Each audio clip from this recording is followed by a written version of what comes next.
অত বেশি কথায় না যা সোজা কথায় আসি। আজকে আমি দুইটা অ্যানিমে মুভি নিয়ে কথা বলবো। First Demon Slayer Infinity Castle arc and second Chainsaw Man Reze arc.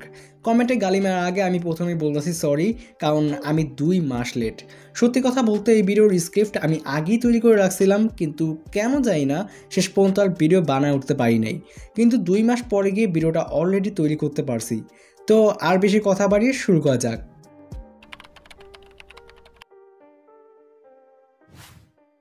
Demon Slayer Infinity Castle Arc মুভিটা এই বছরের জুলাইয়ের 18 তারিখে জাপানে রিলিজ পায়, যেটা বাংলাদেশে আস্তে আস্তে ডেটটা হয়ে যায় 16 সেপ্টেম্বর। মুভিটা মূলত যা থিয়েটারে গিয়ে দেখছো তারাই আসল মজাটা পাইছো আমি জানি, বাট দুর্ভাগ্যক্রমে অনেক ইচ্ছা থাকা সত্ত্বেও আমি মুভিটা থিয়েটারে গিয়ে দেখতে পারি নাই, বিকজ আমার পকেট আমার সাথে ছিল না। তাই অন্যভাবে যেভাবে হোক মুভিটা আমি দেখি। তো let's talk about the movie Demon Slayer Infinity Castle Arc. মুভির কাহিনী একদম ওইখান থেকেই শুরু হয় যেখান থেকে ডিমন স্লেয়ার সিজন 3 শেষ হয়েছিল। মুজানকে সকল হাসি আর ঘিরা ফেলছে, আর ওই সময় সবাই হঠাৎ করে চলে যায় ইনফিনিটি ক্যাসেলের ভেতর, আর মুভি শুরু হয় এইখান থেকেই। অবশ্য মুভির নামই তোমরা পাইবা ইনফিনিটি ক্যাসেল আর্ক, তাছাড়াও তোমরা বুঝতে পারছো এটা ইনফিনিটি ক্যাসেলের ওপর বেস্ট। তোমরা তো জানোই ডিমন স্লেয়ারের অ্যানিমেশন একেবারে পিক লেভেলের।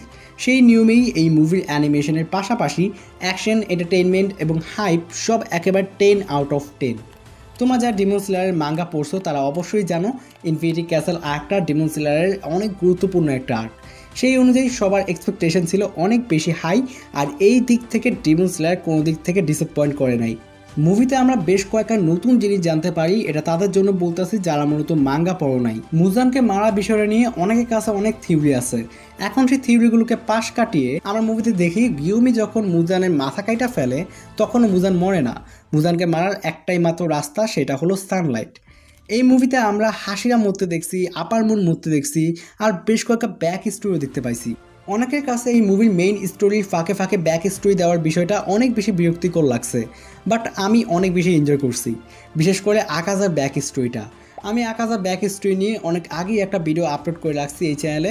তোমরা যারা আকাজার ব্যাক স্টোরি যাও না তারা এই চ্যানেলে ব্যাক স্টোরি প্লেলিস্ট থেকে আকাজার ভিডিওটা চাইলে দেখতে পারো।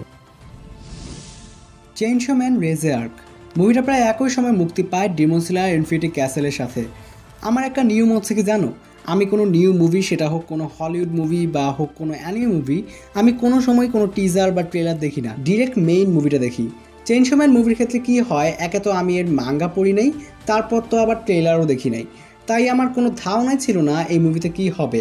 মুভি দেখে যা জানতে পারি, রেজে নামক একটা মেয়ের ওপর ভিত্তি করে চেইনসো ম্যান মুভিটার এই পুরো আর্ক, যেখানে আমরা দেখতে পাই আমাদের ডেনজি মাকিমার পাশাপাশি আরেকটা মেয়ের প্রেমে পড়ে যার নাম রেজে, আর শেষে গিয়ে এই রেজেই ডেনজিরে বাসটা দেয়।